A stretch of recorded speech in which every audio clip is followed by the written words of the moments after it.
More reopenings are happening in our area. A lot of people are still struggling with the changes, that the pandemic brought. Being on lockdown led to excessive drinking, and now some people are looking for a way out. So if you're struggling right now, Bianca Fascini has more on how you can take a vow of sobriety. The COVID-19 pandemic brought lots of uncertainty, pushing many Americans to their limits. The stress, coupled with liquor stores being deemed essential business, fueled a rise in alcohol consumption. But a full year in, it's leading to another trend: sobriety.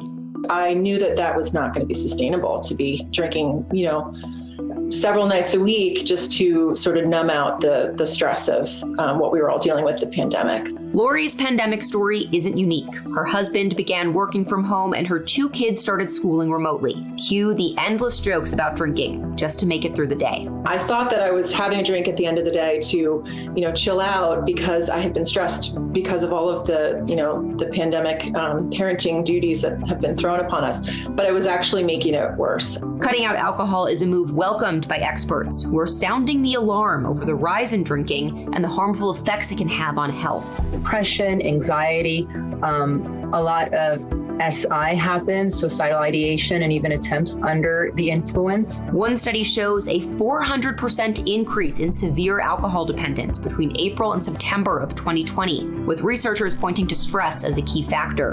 Addiction specialists say it's not totally surprising, given that healthy coping mechanisms like meeting with a friend or going to the gym became unavailable. For Lori, support groups like the Sober Mom Squad, created during the pandemic, have been a big motivator. She also points to online sobriety communities like This Naked Mind, which saw 90,000 people join its signature alcohol experiment since March of 2020. In May, we had a record alcohol experiment. So that's a 30-day challenge I run, and we had more people in it than we've ever had outside of really January, which is always a record month. But experts emphasize that everyone is different. One coping skill is not going to be a panacea for everyone. So what works for me may not be the same thing that works for you. As millions of Americans get vaccinated, the pandemic-induced restrictions are being lifted. But even as we get back to normal, the long-term effects of binge drinking will still be there. We're going to have to help all those people who are now using and using more. Bianca Fascini, Newsy, Washington.